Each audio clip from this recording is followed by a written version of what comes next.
Yesu,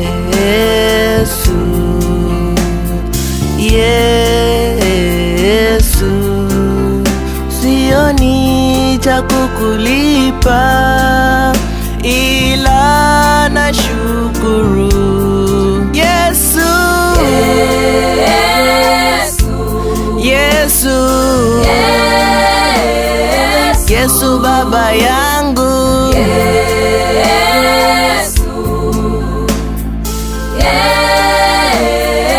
mimi sioni cha kukulipa ila nashukuru. Bwana Yesu asifiwe, wapendwa katika Bwana. Basi tutaenda katika neno la Mungu, kitabu cha Yohana sura ya 3. Ukianzia mstari wa kwanza, neno la Mungu linasema: basi palikuwa na mtu mmoja wa Mafarisayo, jina lake Nikodemu, mkuu wa Wayahudi. Huyu alimjia usiku, akamwambia, Rabi, twajua ya kuwa wewe mwalimu umetoka kwa Mungu, kwa maana hakuna mtu awezaye kufanya ishara uzifanyazo wewe, isipokuwa Mungu yu pamoja naye. Yesu akamjibu akamwambia, amen, amen, nakwambia, mtu asipozaliwa mara ya pili hawezi kuona ufalme wa Mungu. Bwana wetu Yesu Kristo asifiwe, wapendwa katika Bwana. Kichwa cha somo kinasema kuzaliwa mara ya pili. Tuombe kwa ajili ya neno. Ninakushukuru Mungu mwenye enzi, muumba mbingu na nchi. Asante kwa ajili ya majira haya. Asante kwa ajili ya watoto hawa Bwana Yesu. Ninawasogeza mikononi mwako wanavyoenda kujifunza neno lako, likawe ni taa na mwanga katika maisha yao. Ni katika jina la Yesu Kristo nimeomba na kuamini, amen. Tukisoma neno la Mungu, Biblia inatuambia kwamba palikuwa na mtu mmoja wa Mafarisayo. Mafarisayo walikuwa ni watu ambao wana mafundisho, ni watu ambao wanalijua sana neno la Mungu, ni watu ambao walikuwa wanaishi katika sheria, wanajua sheria ya Musa, maana ni watu wenye maarifa. Lakini huyu mtu, Biblia inamfunua ya kwamba alikuwa jina lake anaitwa Nikodemu, mkuu wa Wayahudi. Kwa katika Wayahudi kulikuwa kuna cheo ambacho anacho katika Uyahudi pale. Yeye alikuwa ni mkuu wa Wayahudi na alikuwa ni Farisayo. Lakini huyu Farisayo tunaona anamjia Yesu Kristo usiku, anamwambia, Rabi, twajua ya kuwa mwalimu umetoka kwa Mungu, kwa kuwa hakuna mtu awezaye kuzifanya ishara hizo uzifanyazo wewe, isipokuwa Mungu yu pamoja naye. Kwa nini huyu Nikodemu anamjia Yesu usiku? Kwa nini anamjia katika usiku? Anamjia Yesu. Kumbuka, Yesu Kristo ni nuru ya ulimwengu, na Nikodemu anamjia usiku, ikiashiria kwamba kabisa mtu huyu yupo katika giza, anatafuta nuru ya kumwangazia maisha yake. Leo hii ni Wakristo wengi ambao wanatembea katika giza. Yesu anawaita mje katika nuru. Giza linaficha vitu, linaficha mambo mengi. Nikodemu anaenda katika giza nyakati za usiku ili asionekane kwamba anaenda. Tukisoma Biblia katika sura hiyo ya 3,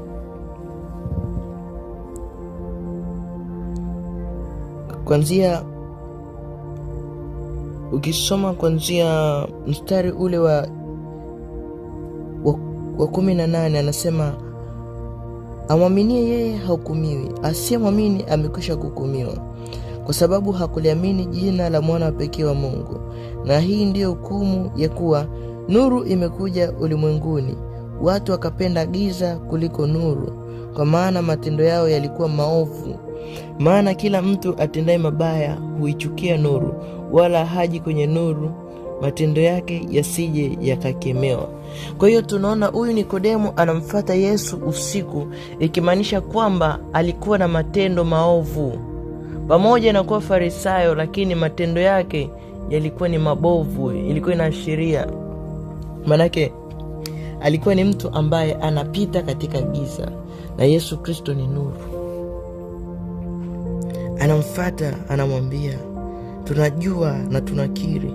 Na hawa Mafarisayo walikuwa wanaishi katika sheria ya Musa.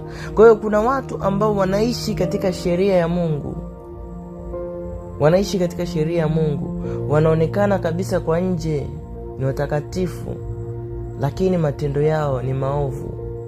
Ndio mfano wa Nikodemo. Na wanajua kabisa Yesu anaponya, Yesu ana ishara hizi, wanajua, sio kwamba wajui. Nikodemo alikuwa anajua Yesu anafanya hizo ishara, lakini Mafarisayo mostly ndio walikuwa wanampinga sana Yesu katika injili yake. Na wakati huu Mafarisayo ndio wamejaa katika makanisa, wanaopinga injili ya utakatifu, wanapinga injili ya utakatifu. Kanisa linapoonywa kwa habari ya mapambo, kutumia mawigi, kuvaa vibaya makanisani, Mafarisayo wananyanyuka. Mafarisayo wananyanyuka, lakini wanajua injili inahubiriwa ni ya utakatifu, sio kwamba wajui. Nikodemo alikuwa anajua, ndio maana anamwambia tunajua ya kuwa wewe u Rabi. Akamwambia, Rabi, tunajua ya kuwa mwalimu umetoka kwa Mungu, maana hakuna wezaye kuzifanya ishara hizo zifanyazo wewe isipokuwa Mungu yu pamoja naye. Nikodemo anamfuata usiku kwa sababu alikuwa yuko katika giza. Maana kuna namna anatafuta kujificha. Kuna watu wanafanya matendo yao yanakuwa ni mabovu, watu matendo mabovu, wanaingia katika kanisa, wanayaficha matendo yao. Ukisoma Biblia inasema, kwa maana watu wamependa giza wakaichukia nuru, kwa maana hawa wanaogopa kuja kwenye nuru kusudi matendo yao yasije yakakemewa. Maanake kuna watu tabia wamezificha, kwa na makanisa mengi yanakumbatia dhambi, yanakumbatia matendo ya giza. Tunaona Nikodemo. Lakini tunaona Yesu alimwambia, amen amen nakwambia, mtu asipozaliwa mara ya pili hawezi kuona ufalme wa Mungu. Yesu alimwambia, maanake huyu matendo yake, na kuzaliwa mara ya pili ni kufanyaje? Tunaona swali hili Nikodemo alikuwa mwenyewe linamtatiza, anaambiwaje mimi nizaliwe mara ya pili? Biblia inasema kwamba Nikodemo akamwambia, awezaje mtu kuzaliwa akiwa mzee? Aweza kuingia tumboni mwa mamaye mara ya pili akazaliwa? Ni kweli, Yesu anamwambia uzaliwe mara ya pili, wewe uzaliwe mara ya pili. Na wote wenye matendo mabovu, matendo machafu, wametakiwa wazaliwe mara ya pili. Unaweza ukasema, sasa mtumishi, nazaliwaje mara ya pili? Nikodemo naye alijiuliza, mimi ni mzee sasa, naweza vipi kuingia tumboni mwa mama yangu alafu nikazaliwa tena mara ya pili? Inawezekana vipi? Yesu akamjibu akamwambia, amin amin nakwambia, mtu asipozaliwa kwa maji na kwa Roho hawezi kuingia ufalme wa Mungu. Kilichozaliwa kwa mwili ni mwili, na kilichozaliwa kwa Roho ni roho. Usistajabu kwa kuwa nalikwambia, hamna budi kuzaliwa mara ya pili. Upepo huvuma upendako, na sauti yake waisikia, lakini hujui utokako wala unapokwenda. Kadhalika hali yake kila mtu aliyezaliwa kwa Roho. Nikodemo akamwambia, yawezaje kuwa mambo haya? Yesu akamwambia, je, wewe u mwalimu wa Israeli na mambo haya huyafahamu? Wewe ni mwalimu wa Israeli na mambo haya huyafahamu? Amin amin nakwambia, lile tulijualo twalinena, na lile tunalolinena twalishuhudia, wala ushuhuda wetu hamukubali. Ikiwa nimewaambia mambo ya duniani wala hamnisadiki, mtasadiki wapi? Niwaambiapo mambo ya mbinguni, wala hakuna mtu aliyepaa mbinguni ila yeye aliyeshuka kutoka mbinguni, yani mwana wa Adamu. Na kama vile Musa alivyomuinua yule nyoka jangwani, vivyo hivyo mwana wa Adamu hana budi kuinuliwa, ili kila mtu amwaminie awe na uzima wa milele katika yeye. Kwa hiyo tunaona hapa kabisa kitu anachojibiwa, azaliwe kwa maji na kwa Roho. Kwa hiyo watu wenye matendo mabovu, manake hawajazaliwa rohoni. Manake matendo yako, Biblia inasema kila nafsi itendao dhambi imekufa. Kwa hiyo mtu yote anaishi katika matendo mabovu, maana Mungu atahukumu matendo ya watu. Mtu anaishi katika matendo mafu, manake amekufa katika roho. Kwa hiyo anatakiwa azaliwe mara ya pili kwa maji na kwa roho, abatizwe kisha azaliwe kwa roho, atubu, okoke. Kuzaliwa katika roho. Kwa nini? Kilichozaliwa na mwili ni mwili. Manake mtu yote anayezaliwa katika damu na nyama. Kuna wakati mmoja, kuna mwanafunzi mmoja ambaye fundishaga neno la Mungu aliwahi kuniuliza, sasa mtu wa Mungu, Yesu ikiwa yeye ni Mungu, kwa nini tunaona Yesu anavyobatizwa anashikiwa na Roho Mtakatifu, na Roho Mtakatifu tunajua ni Mungu, and then inasikika sauti juu ya Mungu inasema, huyu ni mwanangu mpendwa, msikilizeni, atakayewafundisha shikeni. Sasa inakuwaje kama Yesu ni Mungu? Inakuwaje Mungu anashukiwa na Mungu na sauti ya Mungu inasikika? Lakini kwa kuwa hapa statement moja aliyoizungumza Yesu, alimwambia kilichozaliwa kwa mwili ni mwili, tukaja kugundua pale Yesu alikuwa on flesh kwa sababu alizaliwa katika mwili. Kwa kuwa kilichozaliwa na mwili ni mwili, ndio maana anamwambia Nikodemo, usipozaliwa kwa maji na kwa roho huwezi kuingia ufalme wa Mungu. Ndio maana anamwambia Yohana, tukamilishe haki yote, maana Yohana alikataa kumbatiza Yesu. Kwa hiyo Yesu anavyobatizwa alikuwa anabatizwa ule flesh, and then kama ule ni mwili na kilichozaliwa kwa mwili ni mwili, na mwili tunajua ni hekalu la Roho Mtakatifu. Maana mwili wa mwanadamu yote ni nyumba ya Roho Mtakatifu. Kwa hiyo mwanadamu sio ule mwili. Mwanadamu ni nafsi yenye roho vinavyoishi ndani ya mwili. Kwa hiyo tunaona Roho Mtakatifu anashuka. Sasa utasema ndio mtumishi, nimekubali. Ule ulikuwa ni mwili. Vipi kwa habari ya yule njiwa? Njiwa sio Roho Mtakatifu, ila njiwa ilitumika kama ishara ya kumwonyesha Yohana mtu yupi. Maana Yohana mwenyewe alielezea akasema, nilipewa ishara, mtu atakayeshukiwa na njiwa ndo yule ambaye Roho Mtakatifu atamjaza. Maana kumbe yule njiwa aliweka kama ishara ya kumwonyesha Yohana huyu mtu ndo anayeshukiwa na Roho Mtakatifu. Kwa hiyo lakini Roho Mtakatifu sio nini? Sio njiwa. Njiwa ni ishara ambayo ilikuwa inamuonyesha Yohana. Ndio maana kuna muda anaweza akajifunua kama upepo, kuna saa nyingine anaweza akajifunua kama ndimi za moto. Kunaona anabadilika, lakini zile zote ni ishara. Roho Mtakatifu ni roho kamili na ni Mungu mwenyewe. Na ile sauti iliyokuwa ikisikika ndio Mungu mwenyewe akimthibitisha Yesu, akimtengenezea njia. Kwa hiyo Mungu ni yule yule mmoja. Bwana wetu Yesu Kristo asifiwe. Kwa hiyo tunaona Nikodemu ndo anaelekezwa na Mungu. Yesu Kristo anamwambia, wewe ni mwalimu wa Israeli, wewe ni Farisayo, ndio unajua mafundisho yote, lakini umeshindwa kuyajua na haya ambayo ninayokuambia. Ndio maana Nikodemu alikuwa anamuuliza Yesu. Ndio maana alimfuata usiku, kwa sababu Nikodemu alikuwa katika giza. Mtu ambaye yuko katika giza ajue endako. Na mtu yote ambaye hajazaliwa kwa maji na kwa roho ni mtu ambaye yuko katika giza, ajue endako. Yeye ukimwambia mafundisho hawezi kuelewa. Ndio maana Yesu anataka Nikodemu abatizwe kwa maji na kwa roho kusudi ajue endako. Ndio maana anamjibu, anamwambia, yawezaje kuwa mambo haya? Yesu anamwambia, je, wewe u mwalimu wa Israeli na mambo haya uyafahamu? Maana Yesu anamshangaa. Watumishi wengi wapo makanisani, wanalijua neno, wanaijua injili ya kweli, lakini hawaishi. Yesu anawashangaa. Ni walimu kweli, wanafundisha kanisa, wamejaza watu, lakini kuambia watu ukweli kwa habari za Yesu wanarudi, wanaogopa kupoteza watu. Ni jambo la kusikitisha. Ndio maana anamwambia, amin amin nakwambia, lile tulijualo twalinena na lile tunaloliona twalishuhudia, wala ushuhuda wetu haumukubali. Ikiwa nimewambia mambo ya duniani wala hamnisadiki, mtasadiki wapi niwaambia hapo mambo ya mbinguni?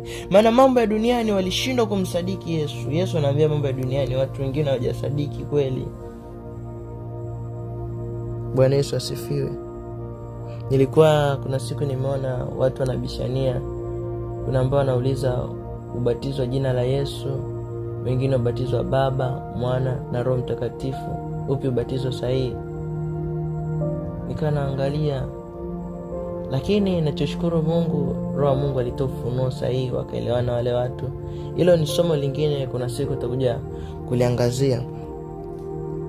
Ndio maana anasema mtasadiki wapi niwaambiapo mambo ya mbinguni? Wala hakuna mtu aliyepaa mbinguni ila yeye aliyeshuka kutoka mbinguni. Maana hakuna aliyepaa mbinguni ila yeye aliyeshuka kutoka mbinguni, akimaanisha Yesu Kristo, yaani mwana wa Adamu. Kama vile Musa alivyomuinua yule nyoka jangwani, vivyo hivyo mwana wa Adamu hana budi kuinuliwa, ili kila mtu amwaminie awe na uzima wa milele katika yeye. Wapendwa katika Bwana, tukisoma katika ule mstari wa 19 inatuambia, na hii ndio hukumu, na ndio mahali ambapo somo letu linatugusia hapa. Kuna hukumu ambayo inakuja, na hii ndio hukumu ya kuwa nuru imekuja ulimwenguni. Yesu ndiye nuru ya ulimwengu, yupo hapa ulimwenguni, na hii ndio hukumu. Dunia inahukumiwa, itahukumiwa na Mungu atahukumu matendo, kwa sababu nuru imekuja ulimwenguni, watu wakapenda giza kuliko nuru. Kwa hiyo kuna hukumu ya Mungu ambayo itasimama, kwa maana matendo yao yalikuwa maovu. Maana watu wamependa matendo maovu, wamependa kuvaa vibaya kanisani, wanaona ni fashion, wanavaa nguo za kikaba, nguo hazieleweki.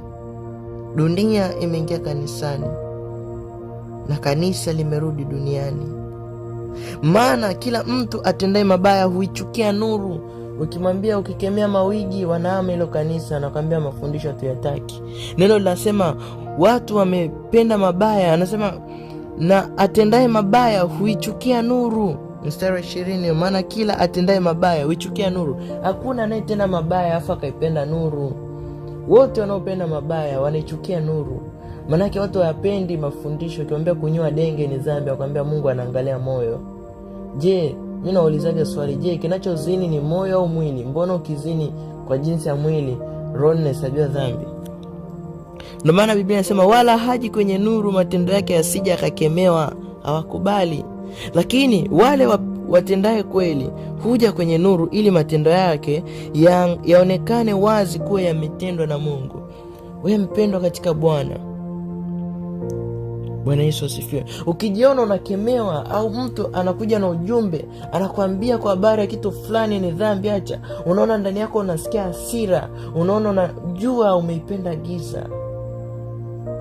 Mtu wa Mungu moyo wake sio mgumu, ni mtu moyo uliopondeka, yuko razi kutubu, yuko tayari kunyenyekea. Abishani na kweli, abishani na neno. Unakuta mtu anakuambia lile neno ameandikiwa wale, sio sisi.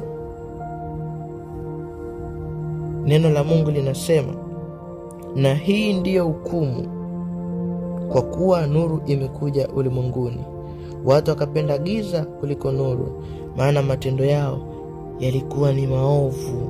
Watu wamependa maovu. Ikiwa upo katika dhambi, neno hili najua alijaenda bure.